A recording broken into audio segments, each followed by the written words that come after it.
இனி summer holidays கண்ணு கால் GT ஹாலிடேஸ்க்கு பண்ணு. GT holidays, south India's #1 travel brand. தேர்தல் ஆணையம் மேல நம்பிக்கை இல்லைன்னு திமுக மக்களை ஏமாத்து இடைத்தேர்தல்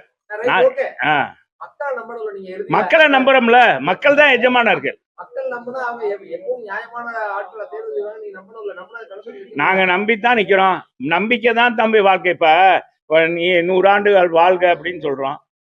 இப்ப திருமணம் மதிவானுக்கு திருமணம் நடக்க போகுது. எல்லாரும் அவருக்குள்ள பிள்ளையெல்லாம் பெற்று பெருவாழ் வாழ்வாருன்னு தான் இருக்கான். ஆக நம்ம சாக போறது இன்னைக்கு எதுவாக முடியுமா? என்ன தலைவா நீங்க? அதுக்கெல்லாம் இல்ல, அப்படி இல்ல, பொதுவா சொல்றேன். இல்ல, நம்பிக்கை தான் வாழ்க்கை. அதனால மக்கள் மனநிலை மாறும். இது இன்னும் இப்ப 3 ஆண்டுகள்லயே மக்கள் இந்த துன்பப்பட்டிருக்காங்க. 2வது, பொதுவாக தமிழ்நாட்டு மக்களுடைய குணபலம்ங்கிறது எப்படின்னா, நாடாளுமன்றத்துக்கு ஒரு பார்வை இருக்கும், சட்டமன்றத்துக்கு ஒரு பார்வை இருக்கும். தங்களை ஆளக்கூடியவர் யார் என்பதுதான் பார்ப்பாங்க. உங்களுக்கு தெரியும், 80 நான் பல முறை எடுத்து சொல்லியிருக்கேன். 80ல இதே மாதிரி ஒரு பெரிய வெற்றி பெற்றாங்க. இதை காட்டிலும் பெரிய வெற்றி பெற்றாங்க. இதே மாதிரிதான் வெற்றி பெற்றாரு. கலைஞர் இருந்தாரு, அன்னை இந்திரா காந்தி இருந்தாங்க, கலைஞர் இருந்தாரு. போட்டியிட்டு சட்டமன்றத்துல தோத்து போயிட்டாங்களே. ஏறத்தால எங்க கூட்டணி அவர் எதிர்கட்சியா கூட வர முடியலையே. திமுக எத்தனையோ தேர்தல்ல திமுக புறக்கணிச்சு வைக்க, தேர்தல் நிக்கலையே, இடைத்தேர்தல் நிக்கலையே, டெபாசிட் காலியா இருக்கு ஆர்கே நகர்ல. அப்ப நாங்க என்ன சொல்றது? நாங்களாச்சும் தனித்து நின்றோம். இப்பவும் சொல்றேன், சவால் விடுறேன். நாம முதலமைச்சர், திராவிட முன்னேற்ற கழகத்துடைய அமைச்சர்கள் அத்தனை பேரும் தனித்து இனி வர்ற தேர்தல்ல எங்க கட்சி உதயசூரியன்ல நின்றா, உங்க கூட்டணி கட்சி உங்களுக்கு கூட்டணி நீங்க உங்களுக்கு சீட், எங்க பொதுச் செயலாளர் ஓட்டு கேட்கணும், அவர் ஓட்டு கேட்கணும்.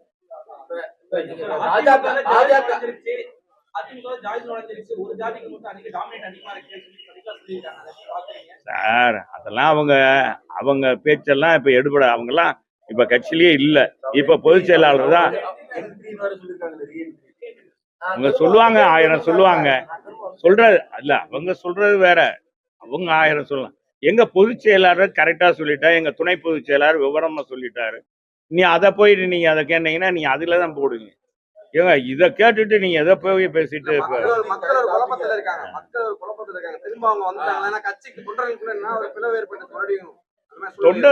தொண்டர்கள்லாம் கரெக்டா இருக்காங்க. தொண்டர்களா இவ்வளவு பெரிய ஓட்டு இப்ப ஓட்டு வங்கி எங்களுக்கு கடந்த தேர்தலை காட்டிலும் இப்ப கூட தான் வாங்கியிருக்கோம்.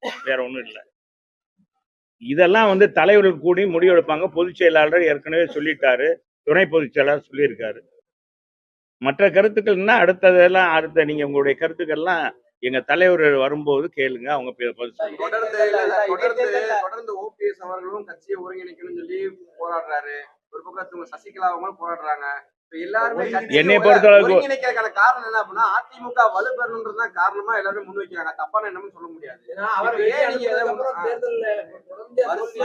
எல்லாம் அவர் இருக்கும்போது தோல்வி அடைஞ்சிருக்கும்ல 2019. இல்ல, அப்பவும் தோத்தோம்ல. அது நீங்க அப்படி சொல்லக்கூடாது. அதுக்கெல்லாம் நான் விமர்சனத்துக்கு வரல. அது ஏற்கனவே பொதுச் செயலாளர் முடிவெடுத்துட்டாரு, துணை பொதுச் செயலாளர் சொல்லிட்டாரு. இதுல மாற்றம் வேணும்னா மேல இருக்கவங்க தான் அதுக்குன்னு குழு வச்சிருக்காங்க. அதை பத்தி எல்லாம் ஒண்ணும் இல்லை. எங்களை பொறுத்தளவுக்கு திமுக தான் எங்களுக்கு எதிரி. அதுல மாற்று கருத்து எதுவும். இப்போ கூட நான் சொல்றேன், எப்பவும் சொல்றேன், தமிழ்நாடை பொறுத்தளவுக்கு திராவிட முன்னேற்ற கழகத்தைப்பட்ட ஒரு தீய சக்தி அது எப்போதெல்லாம் ஆட்சிக்கு வருதோ அப்போதான் தமிழ்நாட்டு மக்களுக்கு தீங்குதான் நினைக்கும். இங்க பாத்தீங்கன்னா எவ்வளவு மோசமான இன்னைக்கு மணல் கடத்தல் பாத்தீங்கன்னா, குவாரிகள் முறைகேடு, எல்லாமே முறைகேடு நடக்குது. கரண்ட் பாத்தீங்கன்னா 10 நிமிஷத்துக்கு ஒரு தடவை நின்றுது. நீங்களாம் அனுபவிப்பீங்க. எங்க காலத்துல ஒரு மணி நேரம் கரண்ட் நிப்பாட்டி இருக்குமா? தடையற்ற மின்சாரம் கொடுத்தோம். இப்ப அப்படி இல்லை. எல்லாம் அவங்க சொன்ன வாக்குறுதி எல்லாம் இப்ப வேற வாக்குறுதி கொடுத்துருக்காங்க. 500 ரூபாய்க்கு சிலிண்டர் தருவோம்னு நம்ம முதலமைச்சர் தேர்தல் அறிக்கை, அதெல்லாம் மக்கள் எதிர்பார்த்துட்டு இருக்காங்க. 40 கோடி ஓட்டு போட்டோம். நம்ம முதலமைச்சர் அவர் என்ன நாங்க இல்லைன்னா இவர் கொடுக்கணும்ல. இவர் ஆட்சியில தானே இருக்காரு. டீசல் 50 ரூபாய்க்கும், பெட்ரோல் 65 ரூபாய்க்கும் தருவன் இருக்காரு நம்ம முதலமைச்சர். அதை எதிர்பார்த்துட்டு இருக்காங்க மக்கள். அந்த பரிசு இந்த சட்டமன்ற தொடர் கூட்டத்திலே அறிவிப்பாருன்னு நினைக்கிறேன். இனிமேல் 500 ரூபாய்க்கு சிலிண்டர் கொடுக்கப்படும். கேஸ் மானியம் அண்ணா திராவிட முன்னேற்ற கழகம் சொன்ன வாக்குறுதியை நிறைவேற்றுகிறது அப்படின்னு சொல்லுவாரு. அதே மாதிரி டீசல் 50 ரூபாய்க்கும், பெட்ரோல் 65 ரூபாய்க்கு கொடுப்போம்னு அறிவிக்க போறாரு. நாடாளுமன்ற அறிவிக்க வேணும். நாடாளுமன்ற தேர்தல்ல பல தொகுதிகள்ல அதிமுக வந்து பாஜகவை விட பாத்தீங்கன்னா கம்மியான வாக்கு வாங்கியிருக்குன்னு சொல்லிட்டு பாஜக வளர்ந்துருச்சுன்னு சொல்லிட்டு பல்வேறு கோரிக்கைகள் வைக்கிறாங்க.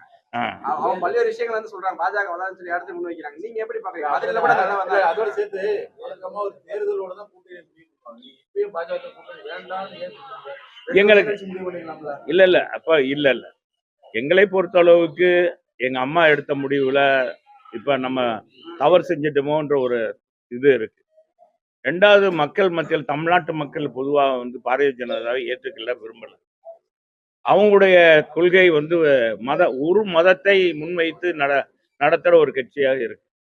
எனவே இந்தியாவை ஆளுகிற ஒரு கட்சியாக இருந்தாலும் கூட ஒரு மதத்தவரை மட்டும் முன்னிலைப்படுத்துறாங்க. ஆக அப்படி இருக்கும்போது இது நாங்க மத சார்பற்றவர்கள். தமிழக மக்கள் பொதுவாக மத சார்பற்றவர்களை தான் விரும்புவார்கள். இப்ப நடந்து முடிந்த தேர்தலில் வந்து பொதுவாக திமுக அதிமுக நீங்க கூட ஜெகன் கேட்டார், மூணாவது இடத்துக்குலாம் நீங்க போயிருக்கீங்கன்னு சொல்றாங்க, வளர்ந்துட்டோம். அப்படி இல்லை.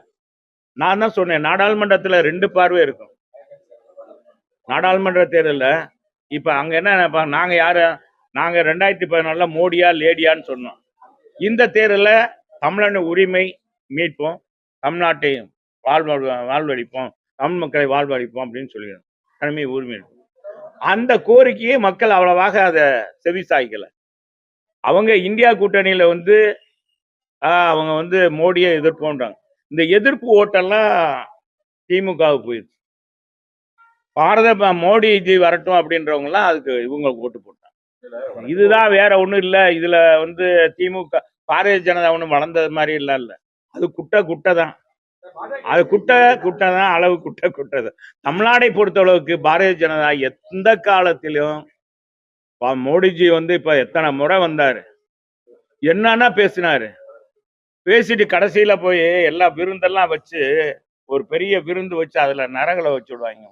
அது மாதிரி ஒரிசால போய் என்ன செய்ற, இந்த ஒரிசா மக்களை ஒரு தமிழன் ஆளலாமா, தமிழ்நாட்டுக்காரன் வந்து ஆளலாமா அப்படின்னு பேசினார். அவங்க உள்ளன்போடு அவர் வந்து தமிழ்நாட்டுக்கு வந்தாருன்னா, மோடிஜி வந்தாருன்னா உள்ளன்போடு வரலன்னு அர்த்தம். அவர் ஓட்டுக்காக கேட்டாரு, ஓட்டுக்காக மக்களை நடத்தினாரு. அதுல சில பேர் வந்து மோடிஜி வரட்டும், என்ன நீங்க போறீங்களா, தலைவர் கீழே தலைய போட்டாரு, என்ன வேற எதுவும் சொல்லணுமா சொல்லுங்க. இல்ல மோடிஜி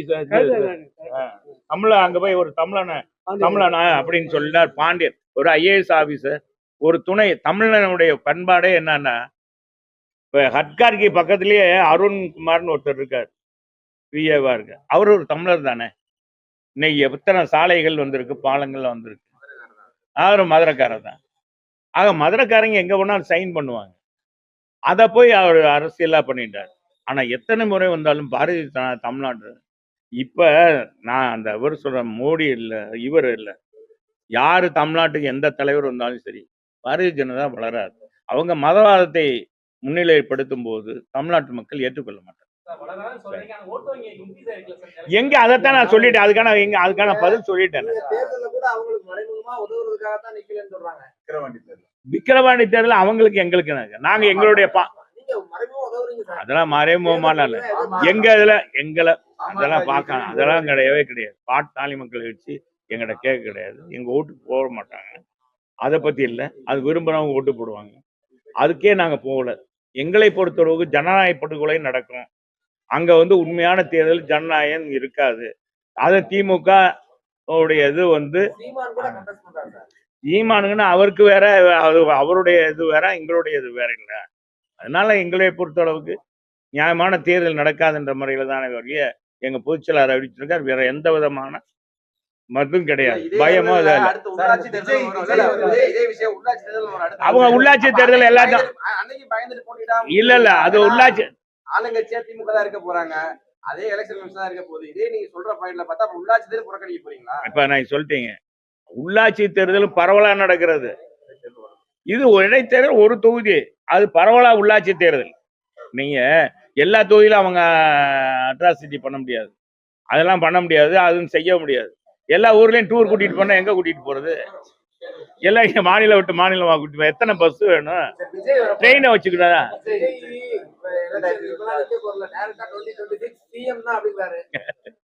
அது சரி, அது சரி. அவருடைய நோக்கம், அவருடைய தனித்து நிக்கிறா, அவரு பேசுறது வேற. அவர்கிட்ட தான் நீங்க கேட்கணும். எங்கிட்ட கேட்டீங்கன்னா எப்படி?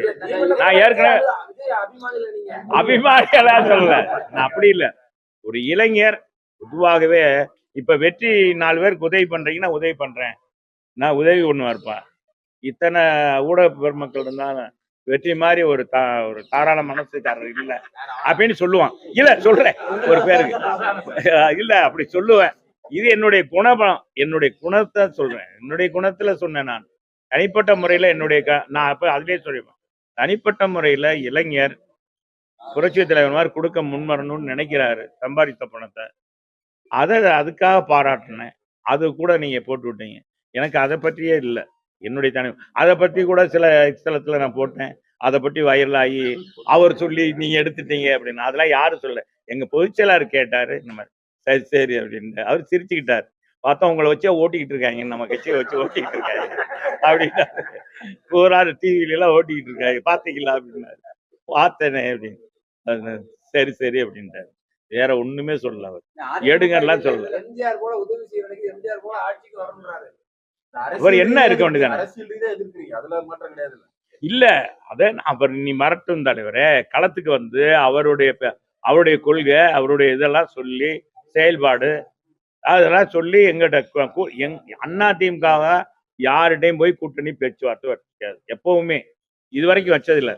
அவங்க வந்து எங்களோட கூட்டணி வைக்கிறதுக்கு முன் வந்தாலே ஒழிய, நான் எங்க பொதுச் செயலாளரை பொறுத்தளவுக்கு அம்மா புரட்சி தலைவர் அம்மா வழியில அண்ணன் எடப்பாடியார் வந்து மிக மிக அற்புதமாக அதே வழியில இருக்கார். சரி, நன்றி தலைவா, எல்லாரும் ரொம்ப நன்றி. ரொம்ப நேரம்.